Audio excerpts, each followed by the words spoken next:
The subcommittee will come to order. The chair will recognize himself for an opening statement. Today's hearing focuses on H.R. 5411, the Trafficking Awareness Training for Healthcare Act of 2014. The bill would support the development of evidence-based best practices for healthcare providers to identify and assist victims of human trafficking. Healthcare providers are among the few professionals who have the opportunity to interact with trafficked women and girls. Because of unusual House scheduling conflicts today, we had to delay the start of today's hearing, and therefore we will dispense with members' oral opening statements. However, members' full written statements will be included in the record. On our first panel today, we have Ms. Catherine Chan, a Senior Policy Advisor at the Administration for Children and Families at the Department of Health and Human Services.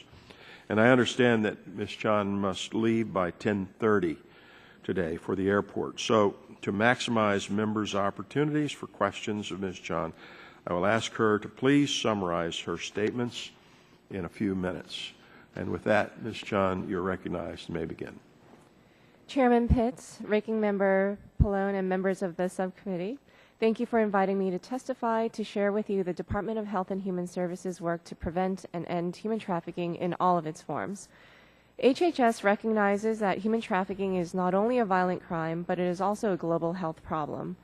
The goals of the Trafficking Awareness Training for Healthcare Act of 2014 would complement HHS's anti-trafficking efforts to build the capacity of first responders to identify and serve victims of human trafficking. In our ongoing engagement with healthcare providers, this week, HHS started a series of our pilot SOAR to Health and Wellness trainings for healthcare professionals, in which SOAR stands for Stop, Observe, Ask, and Respond to Human Trafficking. This training seeks to increase knowledge on the diversity of human trafficking, identify indicators, utilize trauma-informed care, and connect with local and national service referral resources for trafficking victims. We are partnering with local hospitals and community clinics in Atlanta, Boston, Houston, Oakland, and Williston and Newtown, North Dakota, for the trainings, which will be evaluated later this fall. While the SOAR trainings currently targets healthcare providers through hospitals and community clinics, the bill broadens the reach of training efforts to health profession schools. In addition to accredited schools of medicine and nursing, we recommend dental and social work schools as important target audiences because research has shown that victims of trafficking have encountered dentists, and hospital and clinic-based social workers are often responsible for managing the follow-up services once a victim has been identified. The bill also references evidence-based practices. Since there is little evidence-based research specifically on the intersection of the healthcare system and human trafficking, the anti-trafficking field may be able to adapt lessons learned from efforts in related issue areas, including the treatment of domestic violence and sexual assault victims in healthcare settings.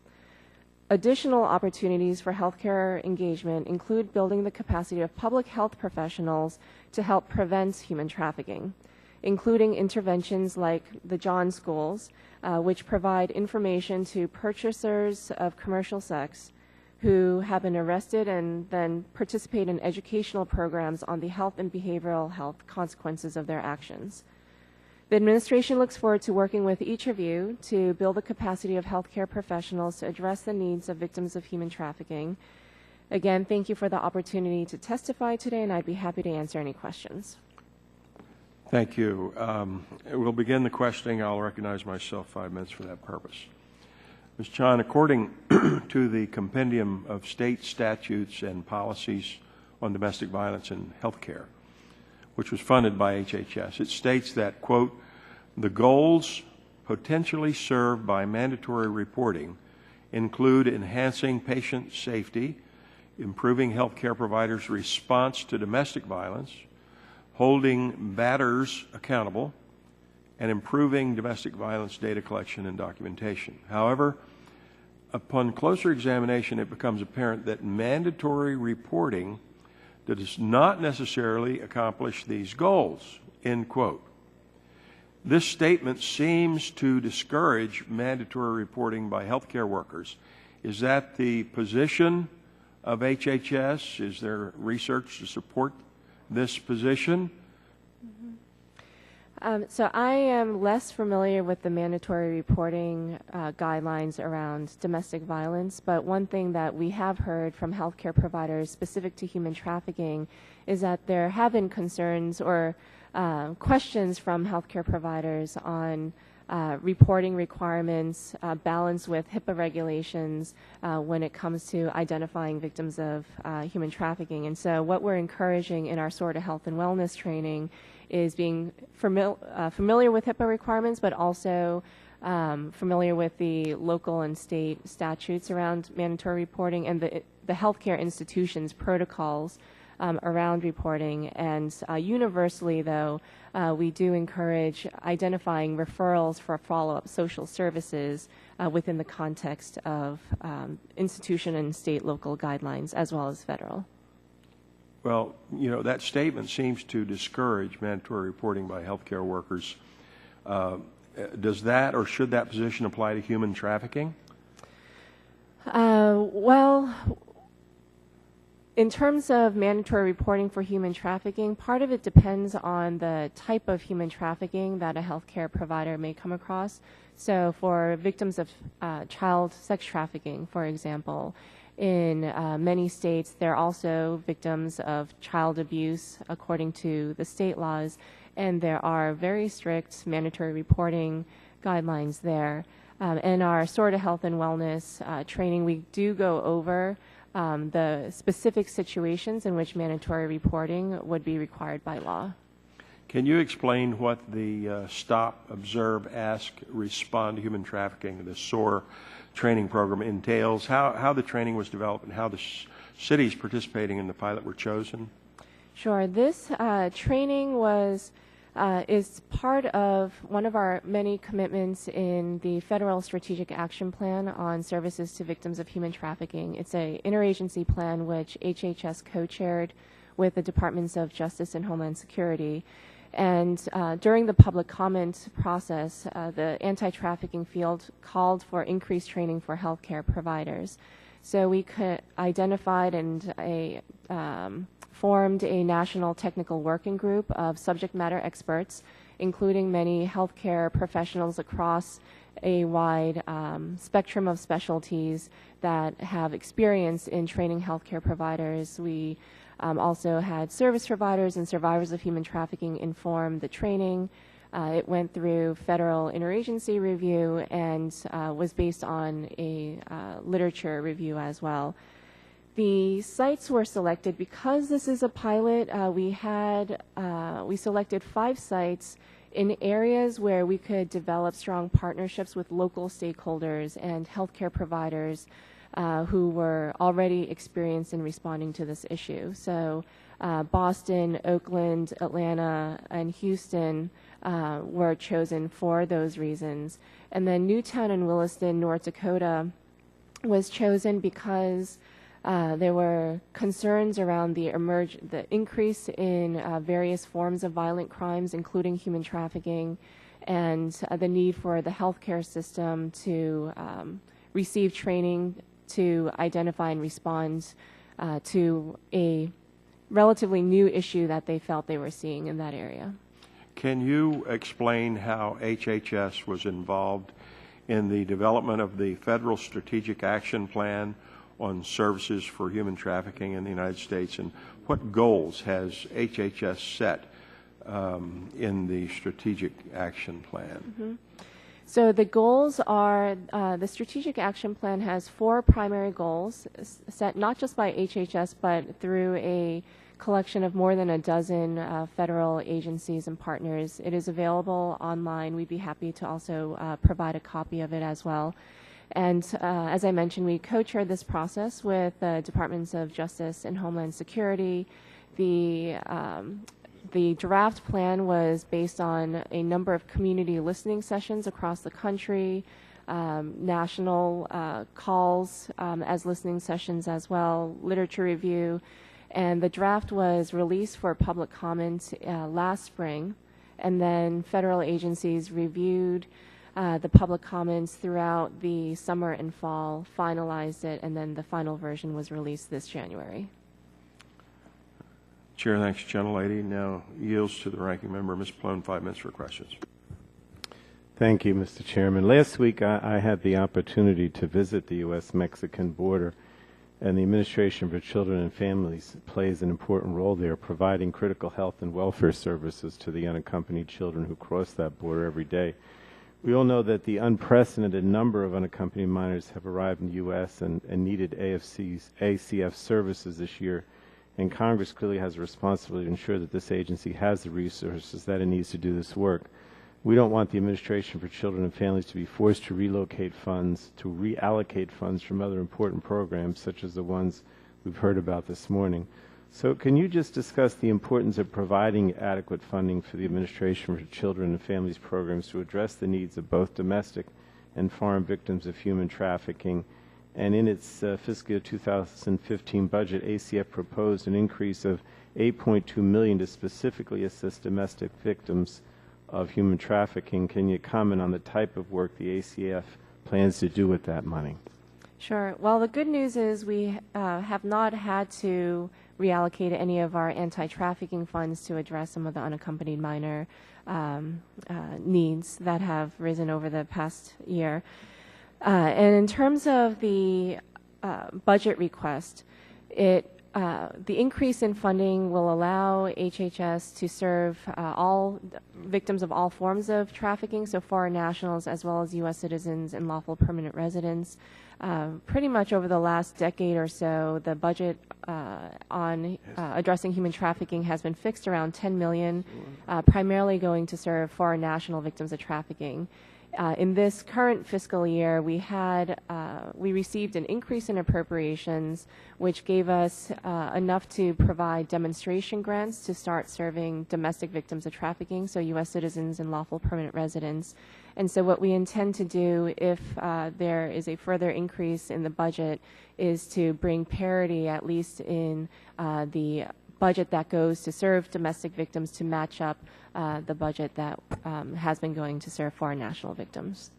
Thanks. I also wanted to hear more about the SOAR for Health and Wellness initiative and the pilot trainings that are beginning this week.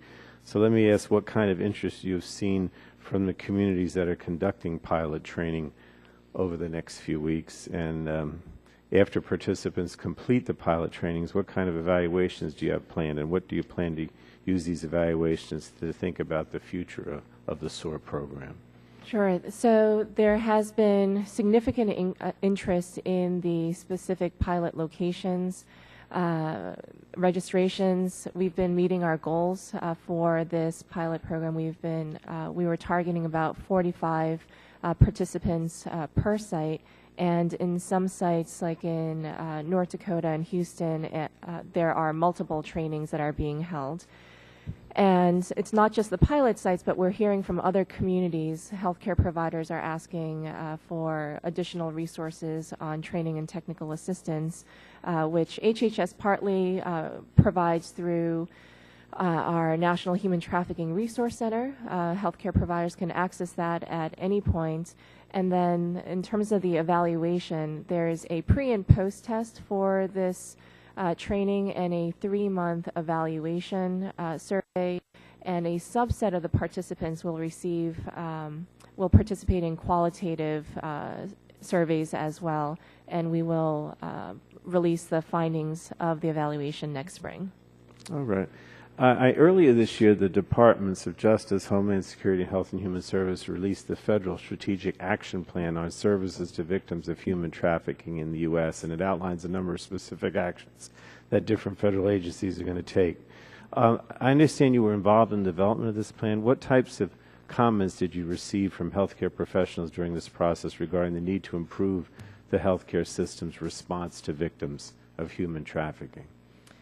The overwhelming response that we received through the public comment process from healthcare providers was a need for additional training and resources especially if it could be in some standardized way and also tailored to the specific healthcare professions. We also heard comments on having screening tools, especially if they could be validated and be evidence-based.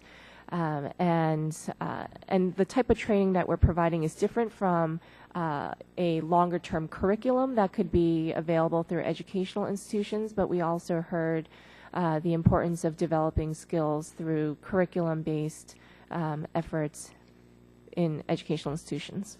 All right, thanks a lot. I just wanted to say with regard to the SWORD training, I'm glad that HHS is evaluating steps in place to assess the effectiveness of the pilot program, and I think this work would help provide helpful feedback as we think about what role Congress and the federal government can play in assisting the healthcare community to respond to the needs of trafficking victims. So thanks again, and thank you, Mr. Chairman. Chair, thanks, gentlemen, and now recognize the gentlelady from North Carolina, Mrs. Elmers, 5 minutes for questions. Thank you, Mr. Chairman, and thank you, Ms. Chon, for being with us today. And I know you have limited time, so I'll try to get through my time so that we can allow anyone else for questions. I really want to focus, and first of all, I want to say thank you for what you're doing. And the SOAR program sounds like we are moving forward on a really good HHS initiative. We feel very strongly that we want to expand that, and we want to make sure that we are reaching out and including our education for medical students, nurses, and that really has to do with what we're trying to achieve here with the bill that we have. Mm-hmm.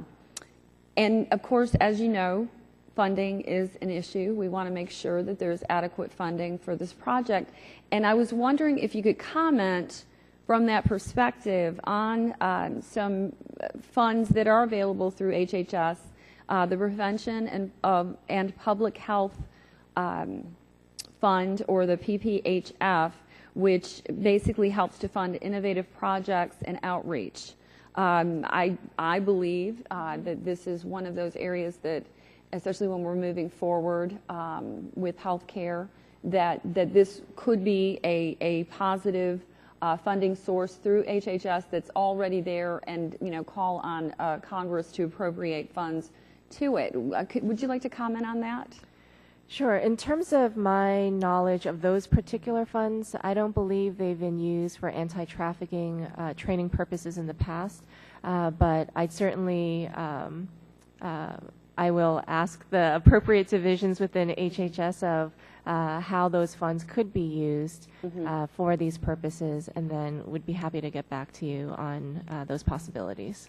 Great. That would be great if you could get back to the committee on the response to that, because I think there again, as we're moving forward, we would like for this to move as quickly as possible, and we too have suggested a pilot program with feedback so that we know what is working and what isn't. And I think the training and the education piece of it, component of it, for our medical students and our nurses, so that they are being exposed to this information. One of the things that I found over time that is so vital is that many people do not realize this is happening here in the United States, and that this is something that we have to make sure that our healthcare providers are understanding and aware of. And again, I'll yield back. I just again want to thank you for being here today, and thank you for sharing your information, and I'm looking forward to working together on this. Thank you. And I yield back. Chair, thanks, gentlelady. I recognize the gentleman from Georgia, Mr. Barrow. 5 minutes for questions. Chair recognizes the Vice Chairman Subcommittee, Dr. Burgess. 5 minutes for questions. Thank you, Mr. Chairman. I apologize for being late. There's a lot going on this morning. Ms. John, thank you for being here. Your agency is one that has perhaps come to the attention of this subcommittee a great deal more over the last 6 months for a variety of reasons. But as we're here today to discuss the prevention of human trafficking, I seem to detect that there is a system of best practices and with evidence-based research, and a system of promising practices. Could you help me understand a little bit the differences between the two and why you favor one over the other? Well, in the scientific community, there's always a prioritization around evidence-based practices, meaning, so for example, the reason why we put funding into evaluating our trainings was because we wanted to have evidence that the training was impactful in the and met the goals that we set out for it, as opposed to best practices or promising or emerging practices are those practices that seem to have impact, but there have not yet been rigorous evaluation just because the research funding wasn't there. Well, what population of providers are professionals that you're likely to train in the program? So it's healthcare providers across the spectrum, from doctors, nurses, dentists, mental health providers, clinical social workers, school-based nurses as well, because they truly are at the front lines of early identification and also prevention of human trafficking so that the problem doesn't happen in the first place. Might I just gently suggest that perhaps you could talk to professionals who are in the Office of Refugee Relocation, who are also under the Administration of Children and Families, because it does seem to be missing from some of the hearings and briefings we've had on the issue of the unaccompanied minors in the lower Rio Grande Valley in my state of Texas. Mm-hmm. In fact, your physician, and unfortunately a physician is only hired by ORR in May of this year, even with the understanding that the problem was tumultuous and growing for several months before that. And your doctor reported to us that they only investigated cases of sexual assault if the victim so self-identified. Of course, these are children that we are talking about who are coming into these centers.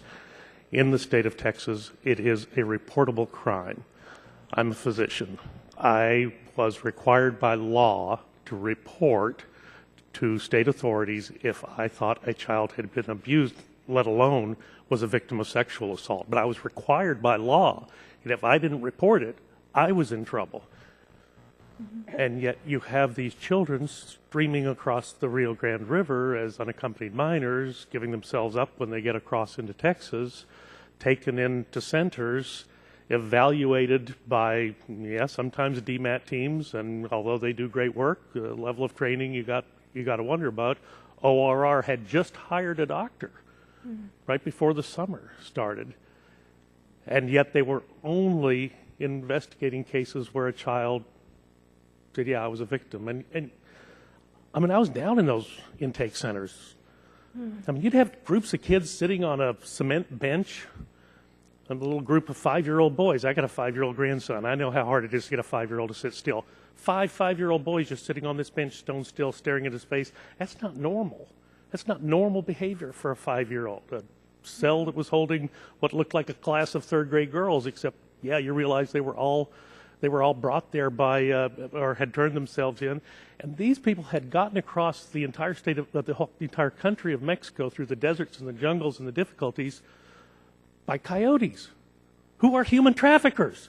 Why aren't they further investigated? And when those cases are found, why are they not reported to state authorities so someone can go after the people who are the perpetrators and stop this problem, at least, if not once and for all, at least have a better handle on starting it?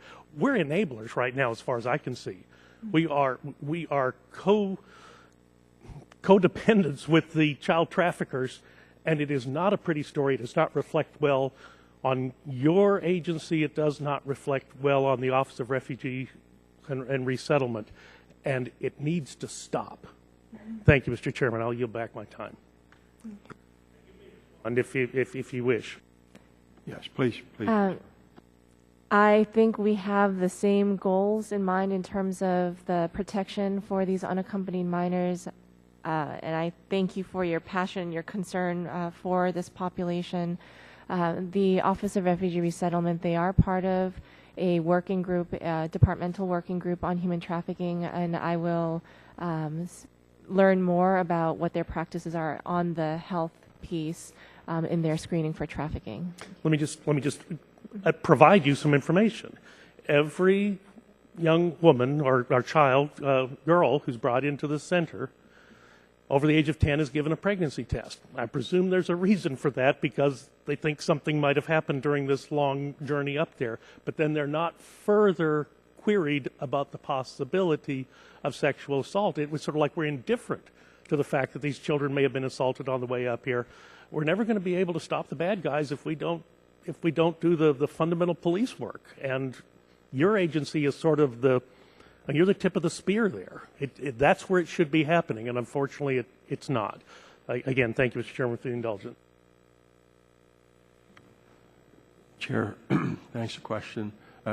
Thanks to the gentleman, and thanks to witness for answering all your questions. We know that you have to leave to catch a plane. We will send follow-up questions, and I know other members will have questions in writing to you. We'll ask that you please respond promptly. Thank you very much. Thank you very much, Ms. John, for your time. And so we'll dismiss our first panel and introduce the second panel at this time. On our second panel, we have, and if the staff can set that up, and I'll introduce them in the order of their presentation. First, Ms. Vanita Carter, founder and executive director of Breaking Free. Then we have Ms. Laura Lederer, director of the Bastain Center for the Study of Human Trafficking, Indiana Wesleyan University. Then we have Dr. Hani Stokolosa, emergency physician, Brigham and Women's Hospital. And finally, Dr. Ken Miller, President, American Association of Nurse Practitioners. So if you'll take your seats, thank you all for coming. Your written testimony will be made a part of the record. You will each be given 5 minutes to summarize your testimony. And Ms. Carter, we'll start with you. You're recognized for 5 minutes. Welcome. Chairman Pitts, Representative Elmers, and distinguished members of the committee. Is the button pressed on your, yeah, if you can press that, pull it up close so the green light's on. Thank you. Chairman Pitts, Representative Elmers, and distinguished members of the committee, thank you for inviting me to testify today to support this groundbreaking bill for the training of healthcare professionals to better work with victims of human trafficking. My name is Vanita Carter. I am a survivor of sexual exploitation. I am also the founder and executive director of Breaking Free, a nonprofit agency in St. Paul, Minnesota. Breaking Free's mission is to educate and provide services to women and girls who have been victims of abuse and sexual exploitation and need assistance escaping violence in their lives. Breaking Free is a survivor-led organization and provides services to more than 500 victims each year. In the case of virtually every sex trafficking victim we have worked with, they were recruited, coerced, defrauded, or forced into prostitution. Once girls and women are involved in the life of sex trafficking, it is extraordinarily difficult for them to escape. We can never forget that sex trafficking is modern-day slavery. Sex trafficking causes tremendous trauma for victims, from the physical abuse, emotional abuse, sexual abuse, kidnapping, and torture they have experienced. It is a terrifying and dangerous life. 83% of our clients at Breaking Free were assaulted with a deadly weapon. 57% were kidnapped before they escaped sex trafficking. 86% suffer from some type of emotional, physical, or mental disability. 71% of the victims we serve suffer from post-traumatic stress disorder. One survivor's story illustrates some of the health issues victims of sex trafficking face.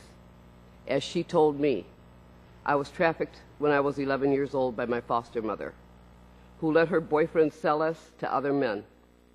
By the time I was 12, I had a pimp. During this time, I was beaten, burned, raped, and assaulted.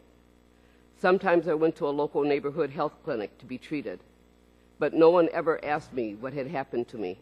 And if they did, I lied because I was afraid of my pimp. I had severe depression, anxiety, paranoia, and mental health issues, even after I became free. I got pregnant 6 times and had 6 abortions during this time. I had severe scar tissue from these abortions because there was no follow-up care. In a couple of cases, I had bad infections, so bad that I eventually had to have a hysterectomy. To this day, I have physical, mental, and emotional issues as a result of that time on the street. Another survivor told me I was beaten, strangled, kicked, punched, raped, and hit on the head by my pimp. I wasn't able to escape until I was diagnosed with cervical cancer. And since then, have I been battling serious physical and mental health problems, including headaches, shortness of breath, bronchitis, chest pain, chlamydia, vaginal infections, and urinary tract infections. I also suffered from depression, anxiety, and panic attacks. I attempted suicide several times. All too often, victims of sex trafficking slip through the cracks of our medical system. Without appropriate training, health professionals are not able to put the pieces of the puzzle together to see that the woman or girl in their examination room is a sex trafficking victim. Or if the professional is able to see the signs, she or he doesn't know how to talk to a victim without shaming or re-traumatizing her. Or the professional may be unaware of community resources to help the victim. Healthcare professionals are in an excellent position to identify and help victims, but they need coordinated, evidence-based, and trauma-informed training to be able to do so. The Trafficking Awareness Training for Healthcare Act of 2014 offers the medical community the opportunity to develop best practices for identifying and caring for victims, and the opportunity to help thousands of victims in our nation break free. Thank you. Chair, thanks, gentlelady. Now I recognize Ms. Leder, 5 minutes for opening statement. Thank you, Mr. Chairman, and members of the committee. Thank you for the invitation today to testify and for calling this hearing to address the health effects of human trafficking and the need for training for healthcare provider sector. Over the last decade, we've looked at human trafficking as a human rights abuse and as a criminal justice problem. But in the past 5 years, it's become clear that human trafficking also has serious public and private health consequences, and that we need public policy and programmatic responses to train healthcare providers to identify victims and to respond appropriately. Today, I want to share with you the preliminary findings from a series of focus groups we conducted with domestic survivors of sex trafficking around the country. These focus groups provide evidence that women and children who are trafficked into prostitution are physically, mentally, emotionally devastated by the crime, and this devastation is lasting, with illnesses, injuries, and impairments starting during trafficking, but lasting often years longer.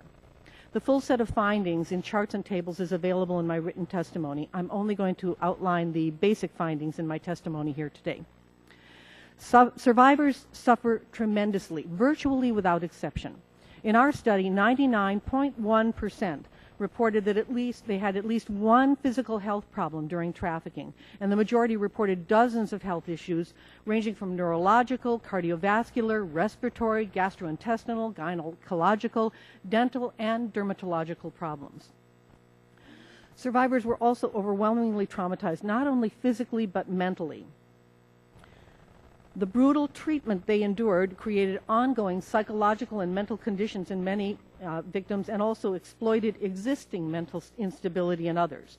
98.1% reported at least one psychological issue during their captivity, with an average of more than a dozen psychological health problems indicated, including depression, flashbacks, panic attacks, helplessness, hyperalertness, disassociation, depersonalization, suicidal ideation, attempted suicide, post-traumatic stress disorder. Not surprisingly, survivors also reported significant numbers of reproductive health problems. More than 2/3 of the survivors we talked to contracted some form of sexually transmitted disease or infection some STD or STI, including gonorrhea, syphilis, herpes, or chlamydia. Survivors also reported many issues around pregnancy. 71.2% of the survivors we talked to reported at least one pregnancy while being trafficked. 21.2% reported 5 or more pregnancies. 57.7% said they had at least one miscarriage. 29% said they had more than one miscarriage while being trafficked. 55.2% reported at least one abortion, with 30% reporting multiple abortions during the time that they were trafficked.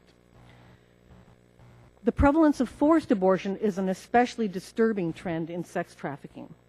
Prior research has noted the occurrence of forced abortion in victims of sex trafficking outside the United States, but our survivors indicated that they often did not elect to have abortions.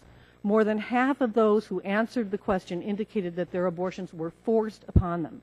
In addition, many more said they felt forced to choose abortion by the circumstance of being trafficked.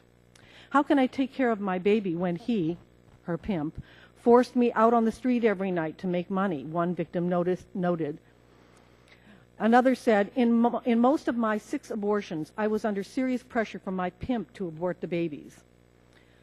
Notably, the phenomenon of forced abortion in sex trafficking transcends the political boundaries of the abortion debate.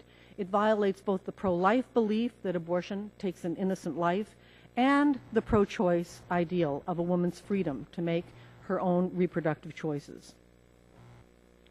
Survivors were also the victims of violence and abuse at the hands of their traffickers. 95.1% in our study experienced some kind of violence or abuse, as Vanita said, including being shot, strangled, burned, kicked, punched, beaten, stabbed, raped, penetrated with a foreign object. Survivors also reported threats, intimidation, verbal abuse, and humiliation. Violence was the rule rather than the exception in trafficking. As one survivor said, "My pimp had his girls out on the street every night. It was either you made the quota of money for him or you got beaten." Many survivors reported being dependent upon drugs and alcohol while they were being trafficked, either because the substances were forced on them as a control mechanism by their traffickers, or because the substance abuse was a means of coping with their dire circumstances. 84.3% reported use or abuse of drugs, alcohol, or both during the time they were trafficked. And the most common substances mentioned were alcohol, marijuana, cocaine, crack cocaine, ecstasy, and heroin. Perhaps the most shocking finding of our study was that 87.8% of our survivors had sought medical care during the time that they were trafficked. The most frequently reported treatment site was the hospital emergency room, with 63.3% saying that they sought health care there. Survivors also had significant contact with healthcare clinics, that's 57.1%, including Planned Parenthoods, urgent care clinics, women's clinics, and neighborhood clinics in that order. So clearly, health providers are first responders, and they have a unique opportunity to communicate with and to intervene on behalf of victims. And for this reason, healthcare providers must be aware of the signs of trafficking in order to identify victims. An important part of this training will be to help health providers understand the coercive dynamic of trafficking, especially the extreme degree of control exercised by the trafficker and the prevalence of criminal exploitation of women and children. So we need specialized trainings tailored for the healthcare sector. These are a critical part of the solution. Setting up internal protocols and procedures and regulations may also further assist the healthcare providers in identifying, treating, and responding to and reporting, as well as referring, where necessary, trafficking victims. Finally, we absolutely need more research to help us understand the healthcare problems and the needs of trafficking victims, as well as to identify best practices and to create national, state, and local responses to health consequences of trafficking. The medical community can play a vital role in the ongoing fight to eliminate modern-day slavery, and HR, whatever the number is going to be, the Trafficking Awareness Training for Healthcare Act of 2014 is an important step in helping to equip them for this fight, and I thank you so much for having us here today to begin this conversation. Chair, thanks, gentlelady. Now recognizes Dr. Stoklosa, 5 minutes for opening statement. Chairman Pitts and Ranking Member Pallone, thank you for inviting me to testify today, and Representative Elmers, thank you so much for putting forth this bill. And I'd also like to express my appreciation to Vanita Carter for her courage in sharing the survivor perspective. I'm an emergency medicine physician at Brigham Women's Hospital in Boston, as well as faculty at Harvard Medical School.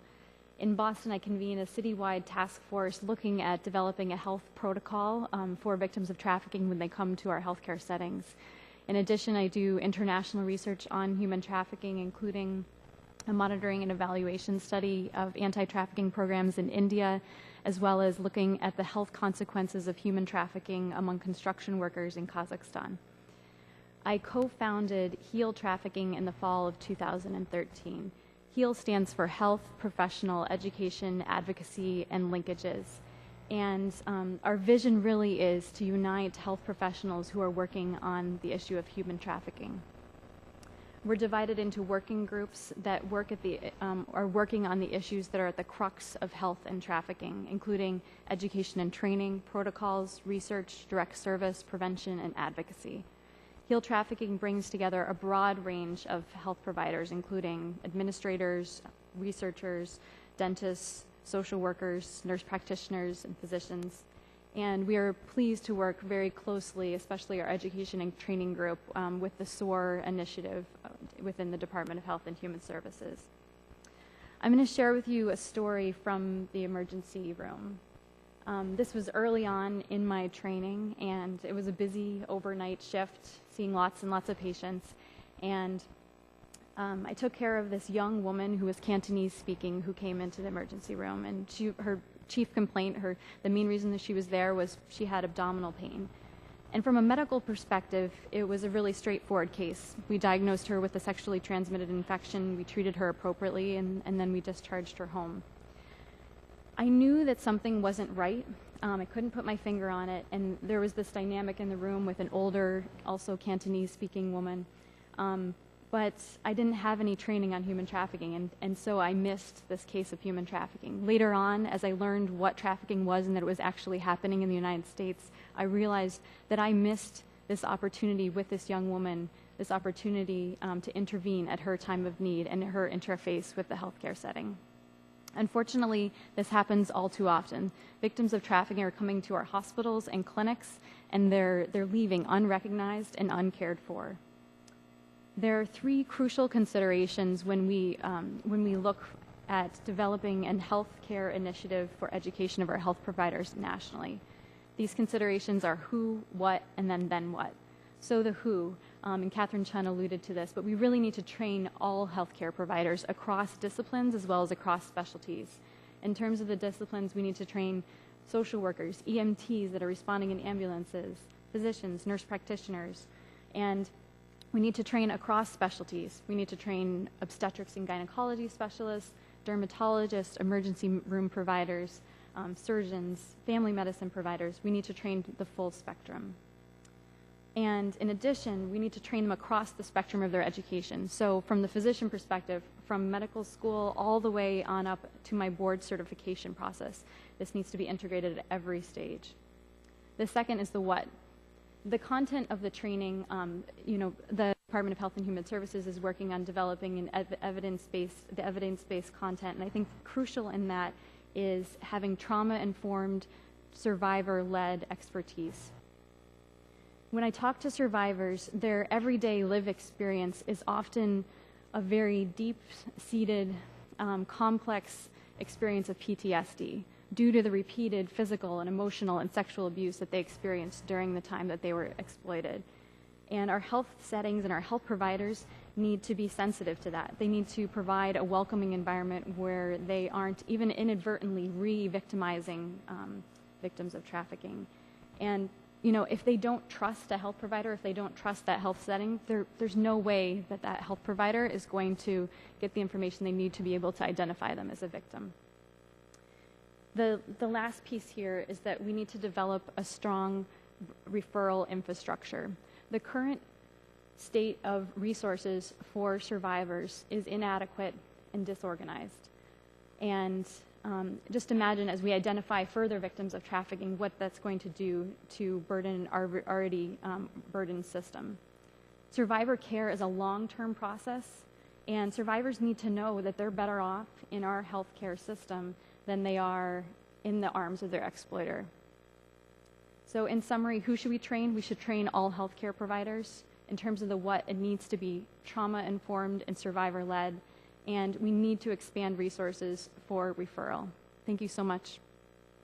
Chair, thanks, gentlelady, and now recognize Dr. Miller, 5 minutes for an opening statement. Thank you, Chairman Pitts, Ranking Member Pallone, and members of the subcommittee.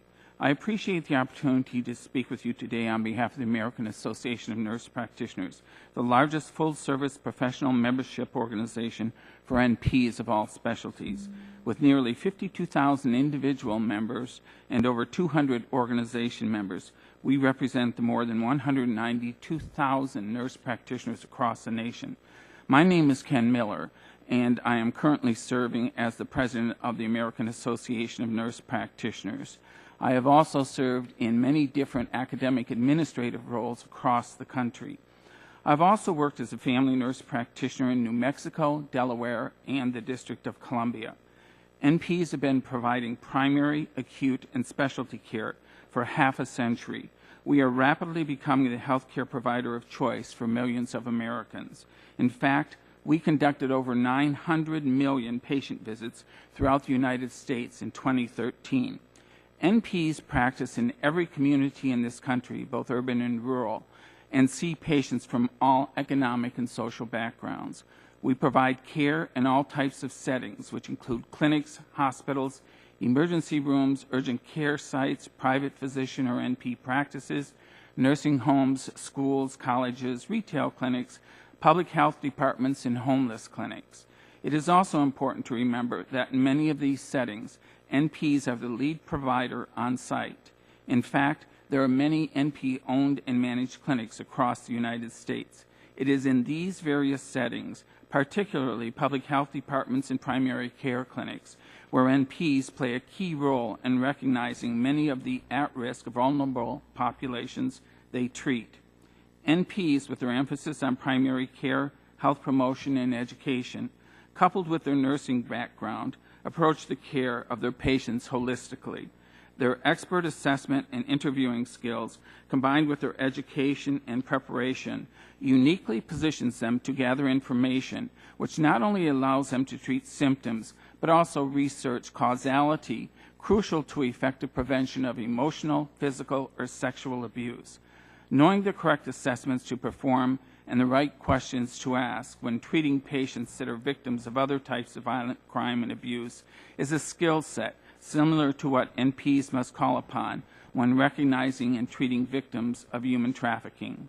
We know today that practicing NPs are confronted with patients whom they suspect are victims of human trafficking, and that we must lead and work with other provider groups to develop best practices and procedures that will allow all providers to attain the skills needed to ensure that these victims are identified, treated, and assisted. It is imperative that providers are given clear instruction and guidance on how to identify these victims, as well as the steps to be taken to ensure that victims receive the proper protection and care. These best practices need to be carefully developed given the variety of providers and the different care settings in which these victims may surface. Victims of human trafficking can be extremely difficult to locate after their initial health care visit due to the transient nature of these criminal acts. It is critical that best practices include a program that provides guidance and gives providers the tools necessary to assist victims as quickly as possible. We must ensure that providers and victims working together can develop these evidence-based best practices and work to implement them across the healthcare spectrum. In closing, it is important to note that strategies may vary from clinic to clinic and from state to state. Developing best practices to identify signs and symptoms and best screening tools is paramount to identifying those who are trafficked. Reporting procedures are key to removing the victim from their deplorable situation. For any program to be effective, all healthcare professionals that come into contact with suspected victims of abuse must be educated and clinically trained to identify these individuals. We are pleased to continue to work with Congresswoman Elmers and other members of the subcommittee to develop legislation that addresses this issue in a provider-neutral manner. This ensures that all practicing providers and healthcare personnel who may come in contact with victims of human trafficking are able to identify and assist them. As the voice of nurse practitioner, AAMP can reach the rapidly growing NP profession throughout the country with this important information. We thank you for your time and respectfully request that we continue to work together on this important issue. Chair, thanks to the gentleman. Thanks to all the witnesses for your very important testimony, very moving testimony. I'll begin questioning and recognize myself 5 minutes for that purpose. Ms. Carter, let me start with you. While anyone can become a victim of trafficking, are there certain populations that are especially vulnerable to trafficking?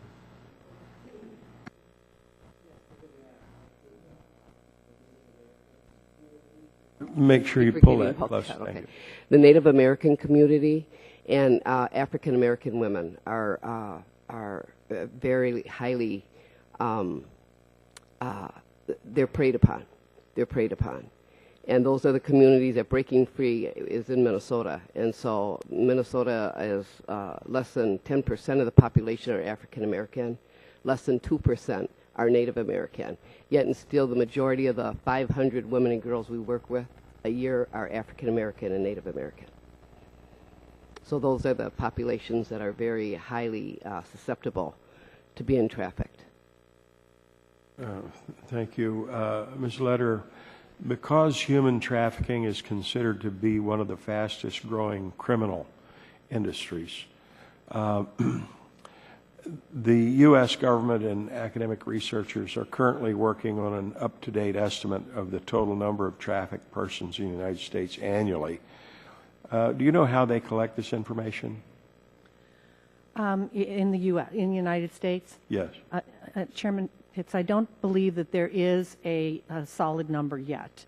I would like to add to what Vanita said. I absolutely agree that those populations are vulnerable, but there are also many other populations that are vulnerable to being trafficked.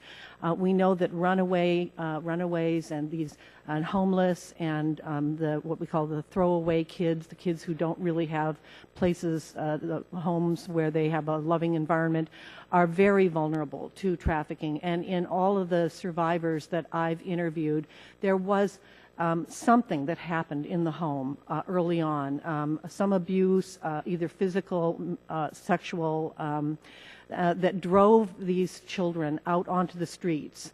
And then out on the streets, they're much more vulnerable. We have some estimates of those vulnerable populations. We have heard that it's somewhere between 1 million and 1.5 million that are these runaway, homeless, and throwaway youth, and they are all susceptible to trafficking and are preyed upon by traffickers who know exactly what to look for and where to find them. So I think that part of what we've done is we've begun to identify large vulnerable populations, and what we need to do next is take a much more critical laser-like look at what is happening in those populations. For instance, we know that street gangs are now preying on children in middle schools, and that they are literally going to middle schools and high schools and recruiting from there. But we don't know the who, what, when, where, how of that. And we will need specific studies to be able to identify that. And I am with you. I think we need to be able to figure out on the front end who are these vulnerable populations and prevent the trafficking so that we're not constantly doing the cleanup that we've been doing over the past 10, 15 years. Thank you, Dr. Stucklosa. You mentioned your specific patient. You said you missed the stage of trafficking. I think that's what you said. And that you must establish trust. What are the indicators that you look for to identify trafficking victor in your experience as a physician in Boston? Thank you for the question. I would couch this by saying we need more evidence and we need more research to show us what those signs and symptoms are. But in talking to survivors and from the studies that we have thus far, some of the signs of symptoms, and I kind of go to head to toe whenever I train healthcare providers on this, general malnutrition, a discrepancy between their story and what you're seeing. So they say, just very similar to intimate partner violence, they're saying, oh, I fell down the stairs, when there are bruises that are at multiple stages of healing on their body, cuts or lacerations without an explanation, tattoos where they're afraid to talk about them. Maybe it's a pimp, or maybe it's his branding on them. I've spoken with survivors that have been literally hogtied and branded.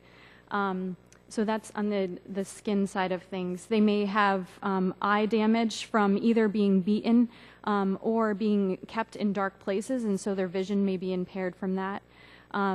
Signs of oral trauma, including sexually transmitted infections that may even present in the mouth, pulmonary disease, lung trauma, and then and the reproductive side of things, scar tissue that's unexplained, presentations of sexually transmitted infections that have gone farther than one would expect before they sought medical care, and retained foreign bodies either in the vagina or in the rectum, from being forced from a female perspective, being forced to have sex during her menses.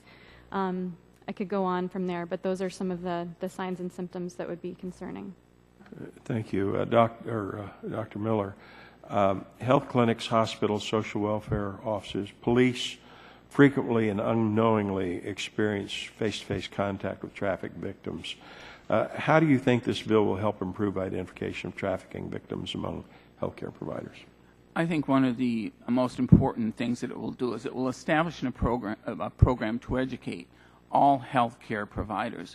I think many of us get pieces of that throughout our programs when we are working for our degrees, but I don't think there's any real focus that is totally limited to trafficking. I think we talk a lot about abuse, and we get a lot of information about that, but there's nothing specific to trafficking. And I think having this program will really aid us in being much more astute in identifying patients who are human trafficking.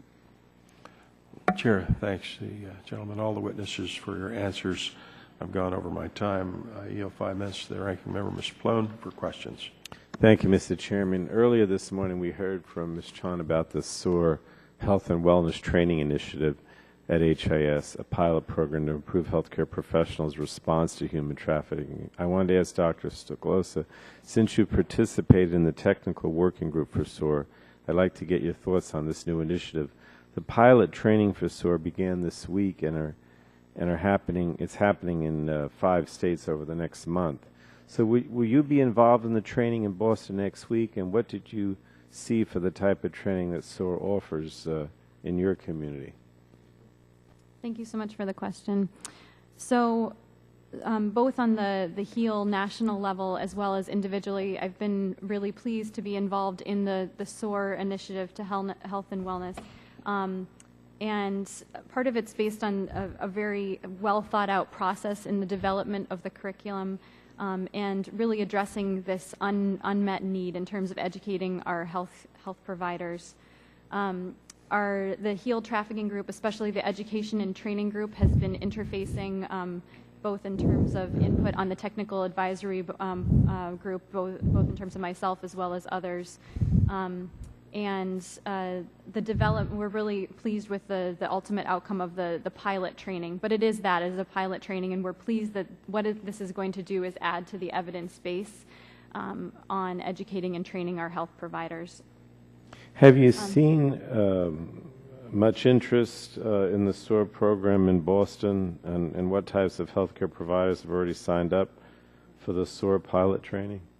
So I will be, along with a couple other colleagues, will be doing the training in Boston, and there's been an overwhelming response within the Boston healthcare community, both within my own hospital system as well as across the city of Boston. And those that have signed up have come from the spectrum of healthcare disciplines as well as specialties, including social workers, dentists, from obstetrics and gynecology to trauma surgeons. So we're very thrilled to see that response, and I think it's reflective of the hunger for this education and training and the realization that we are interfacing with victims of trafficking, but we don't have the tools as health providers to identify them or care for them. Well, thanks. After the pilot sessions this month, participants in SWORD training will complete evaluations of their experience, which will help HHS to assess the effectiveness of the program and determine how to move forward. What are your hopes for the future of the SWORD training program? So, you know, this is the pilot round, as you said, and my hope is that this will provide an evidence base so that we can have fidelity for the education and training of health professionals nationally. As Catherine Chun mentioned, this is kind of the 101. This is the general awareness piece. Certainly, every health provider in the United States, once we've shown that this is an effective model, should be trained, and that should be incorporated at all stages, as I mentioned earlier, of our education and training, from the very early ages or early stages within professional school, all the way along through our accreditation processes, as in whatever board certification or professional accreditation processes are specific to those individual disciplines. And I see HHS really taking a lead in facilitating this effort. Well, thanks, and I want to say I look forward to learning more about the results of this pilot program so we can determine how the federal government can best help healthcare professionals, along with any other individuals, like to interact with the trafficking victims. I did want to issue one more thing, though. This would be either to you or Dr. Lederer. Current statistics on human trafficking in the U.S. are limited, and as Ms. Chon noted in her testimony, while researchers like Dr. Lederer have begun to look at the health effects of trafficking, more research is clearly needed to better understand the health needs of victims of human trafficking, as well as how healthcare professionals can best address the needs. Could either of you ask what need do you see for further research regarding the interaction of victims of human trafficking with the healthcare system, either Ms. Lederer or Dr. Stucklos, or both of you? Thank you for the question, which is an excellent question. I think we're in the foothills of consciousness in terms of figuring out what kind of research needs to be done. I believe that we need to, like Dr. Stucklos says, head to toe. We kind of need to go very beginning and track. So I've talked to 150 survivors across the United States over the last year, and I've heard recurring themes, and I would start with those recurring themes. One of them is abuse in the home. Once somebody's been abused, whether they've been sexually assaulted, they've been raped, they've been molested by a relative, they are pushed out into the streets. And so we need to do a lot more research on the link between early abuse in the home and trafficking. Then foster care systems. Once they're out of their homes, they're into our foster care system, and we need more research on how foster care system is working. I believe that those systems are failing and are facilitating trafficking at this point in time. So we need more research in that area. Educational systems. We need more research on the link between bullying and trafficking, on the link between the ways that street gangs and others prey on. What is the role of the educational system right now? How do they facilitate, or how are they failing to counter trafficking? And I can go through each of the various sectors. I think that's important.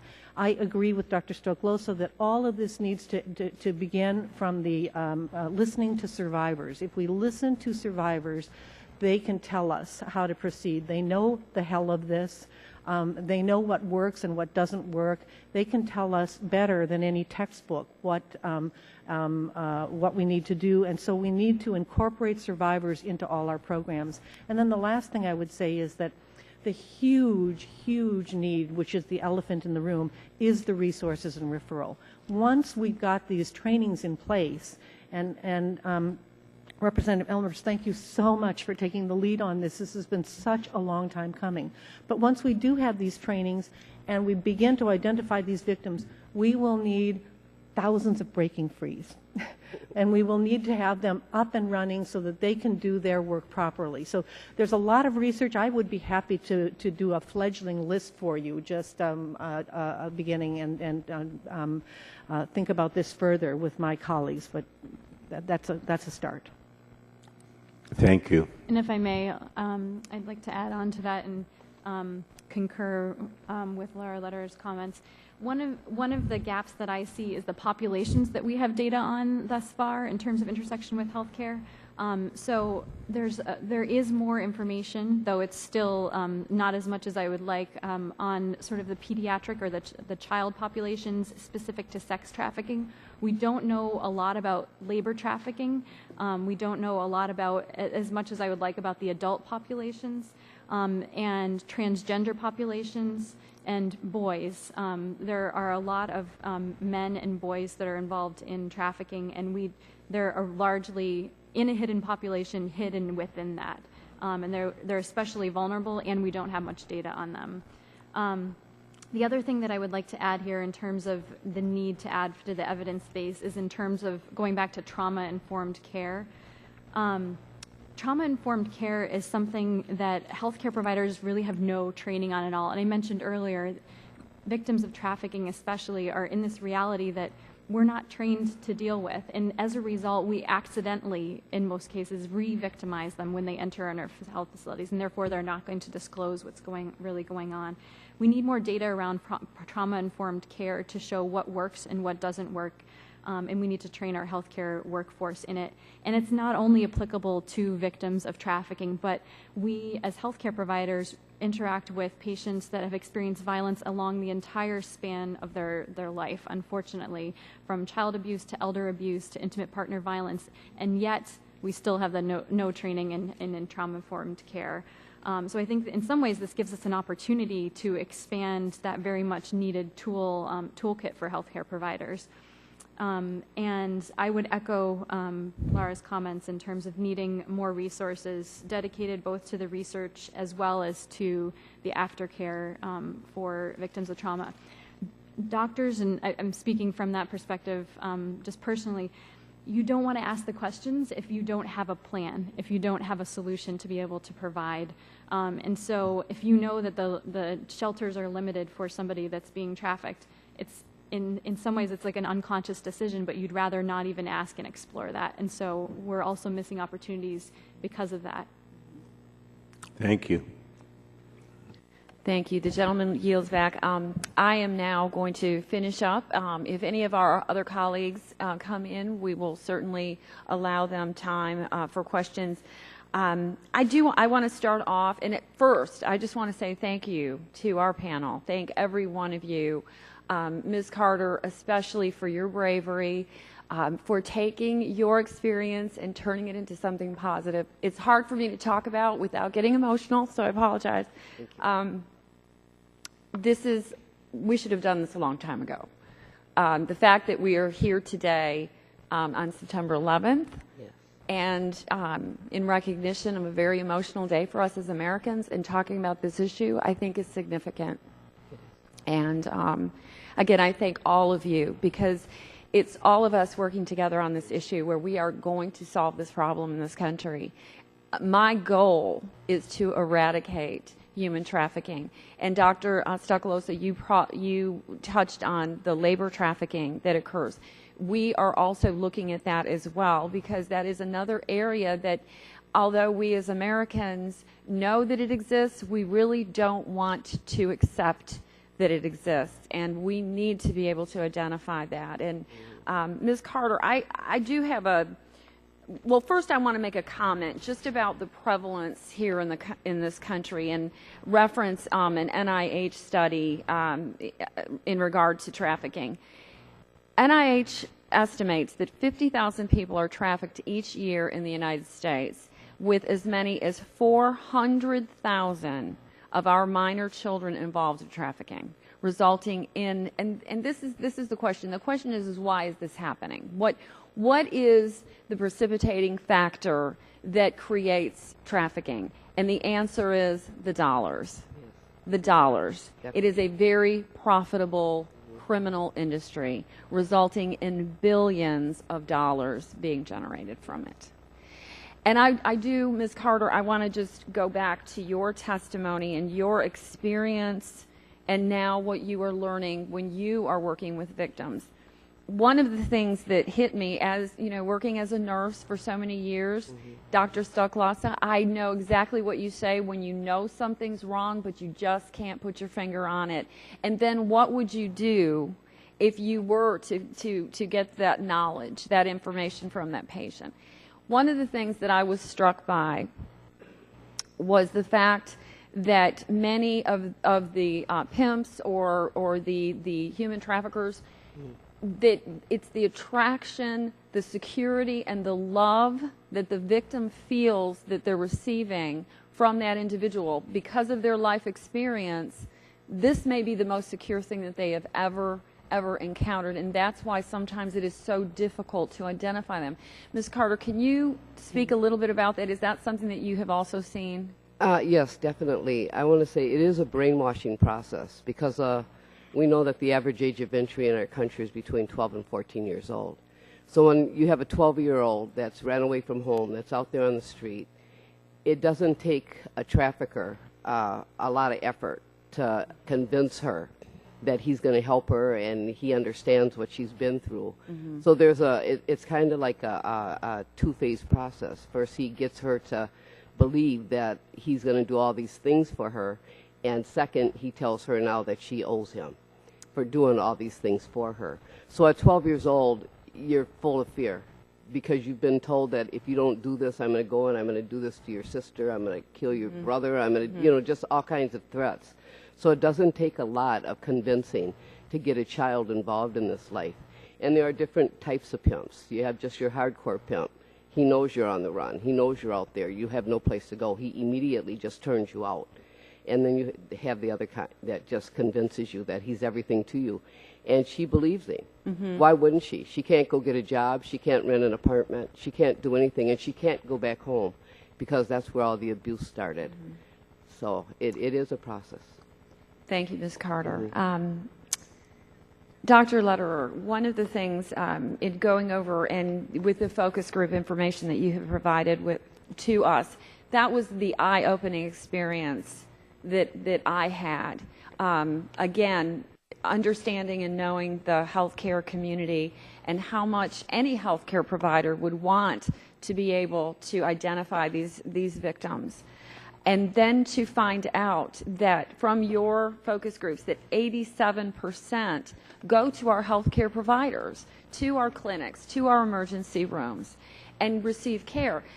It was difficult for me to accept that because I just assumed that these things were happening behind the scenes. They were not out in the open, and that we as healthcare providers would not be able to identify those victims. But when you think about it, it makes perfect sense. Because there again, they are the product, and that product has to continue to be sold. Yeah. So therefore, they do seek health care. Their traffickers do seek health care. And one of the points, and there again, I realize we are just at the tip of the iceberg here. This is going to be an ongoing discussion into the future so that we can again eradicate this terrible, terrible crime. But one of the things, and I'm going to have Dr. Miller, I'd like for you to comment on this as well. As far as expanding, we've all discussed areas where we need to go with this. I do want to go back to our schools with our school nurses and our social workers. Dr. Lederer, do you believe that this is an area that we also need to incorporate into these programs? And then Dr. Miller, I'd like for you to.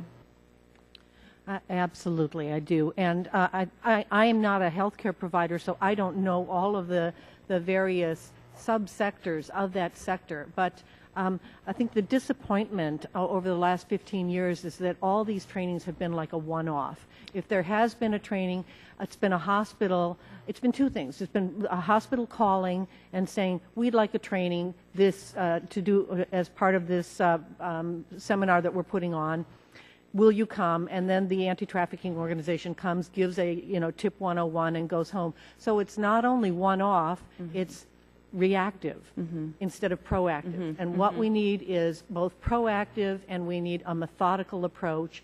And again, I like Dr. Stoklosa's approach of from the beginning in the academies all the way through all of these, the sector and the subsectors.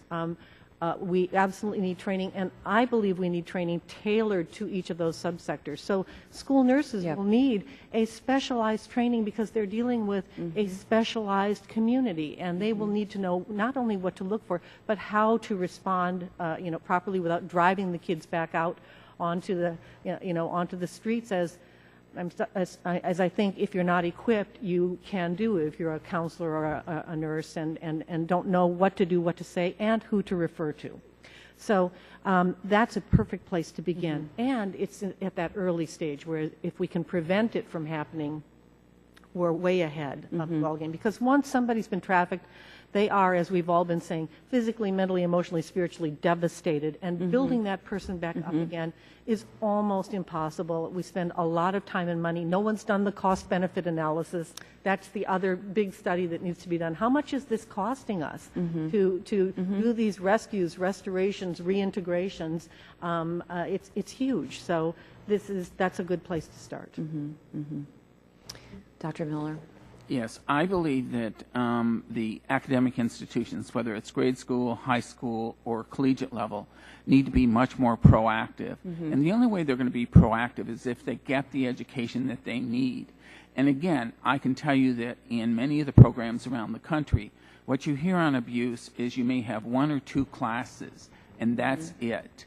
And what they really need is to have a workshop, and that workshop needs to be incorporated throughout the entire curriculum for the entire length of time that the person is in the program. But I also concur that one of the things that needs to be done is it has to be focused on whatever level. If it's a school nurse, if it's a nurse practitioner, if it's a physician, if it's a social worker, whatever their program of study is, it really has to be focused in that area. So that means we're going to have to be developing programs that are really attentive to those types of disciplines. Thank you. And my last question or discussion, really, because I'm going to direct this to Dr. Stoklosa, but I would like anyone else who would like to comment as well. There again, getting back to the objective that we have, obviously our goal is to incorporate programs, if you figure out ways, protocols for best practices on all of these issues. And there again, to the point of prevention. It's so important. Ms. Lederer was talking about the cost or cost-benefit analysis in the long run. One of the other areas that we're working on here on the Health Subcommittee is need for mental health reform. And when I think of the number of victims who now fall into and need mental health care, and that opens up another door to more cost and continued life situations that they will be affected in their entire lives.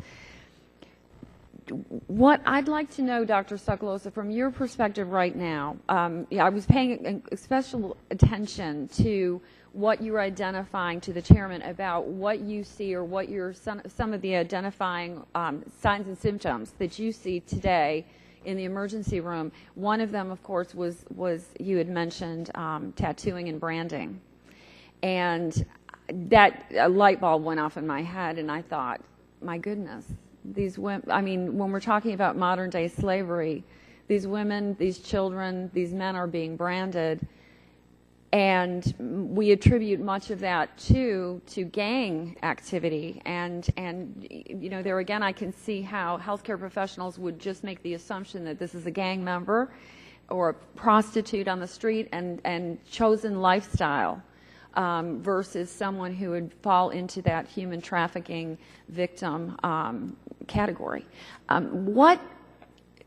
There again, my mind is going crazy with ideas of what we need to do into the future. What do you see now? If a patient comes into the emergency room and you identify them as a potential sex traffic victim, what do you do from that point on, and what barriers exist that we need to be identifying today so that we know where to go tomorrow? Thank you for that question. And you brought up a lot of points along the way that I could spend forever kind of commenting on, but I'm going to get to the what do you do in that moment, and this gets to that kind of then what question. I'm going to speak as a clinician in Massachusetts at the moment, but it depends on age, first of all. Mm-hmm. So if they're under the age of 18, there are mandated reporting requirements, and I should say before I even get into the age thing, the most important consideration is to meet the victim or the survivor where they're at in that moment.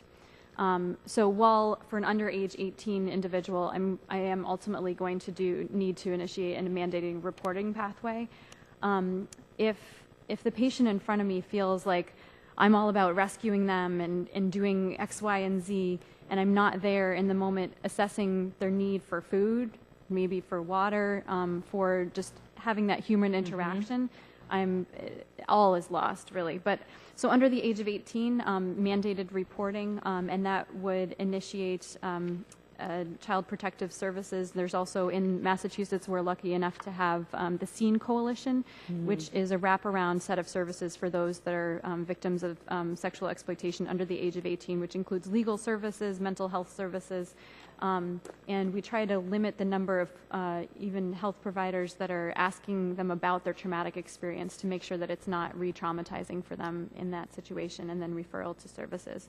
Obviously, we take care of their medical needs as well. If they're over the age of 18, it's finding out where they're at and what they want. Maybe it really is just a sandwich.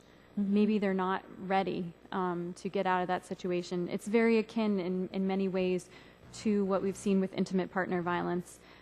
They ultimately have agency in that situation. Is it hard, and as hard as it is to let them go back out, in some cases that is the choice that's made.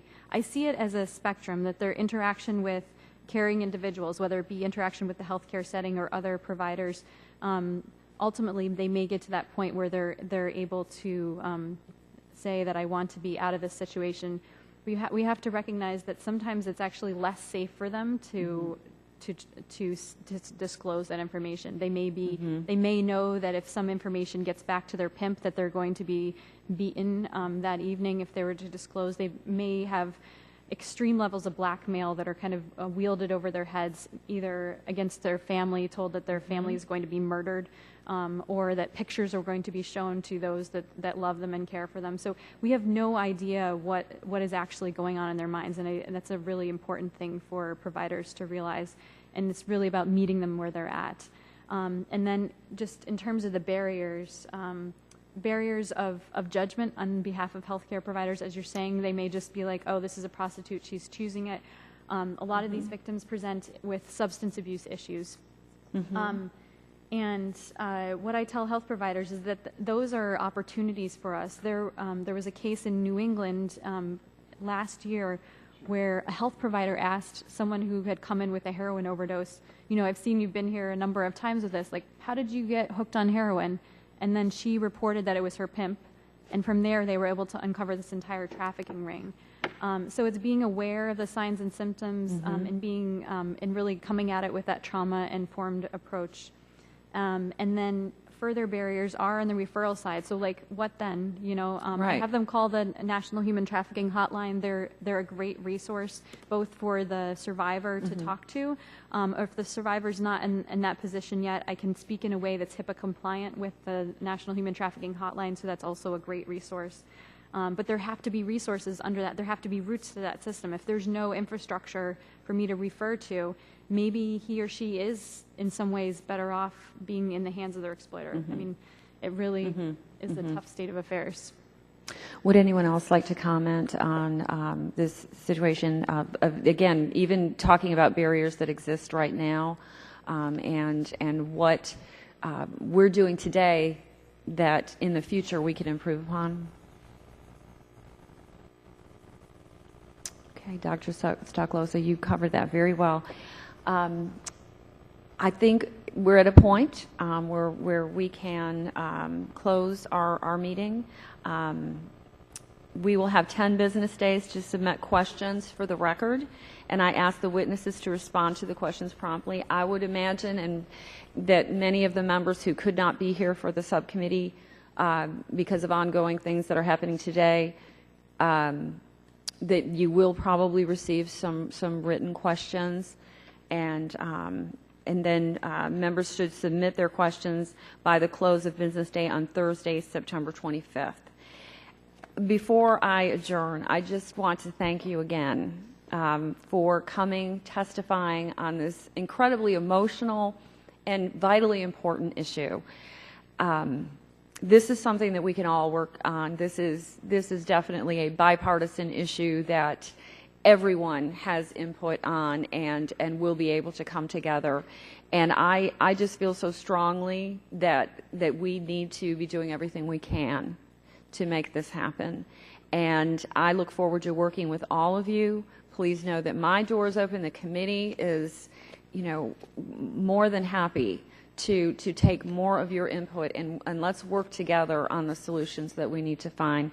With that, and without objection, the subcommittee is adjourned.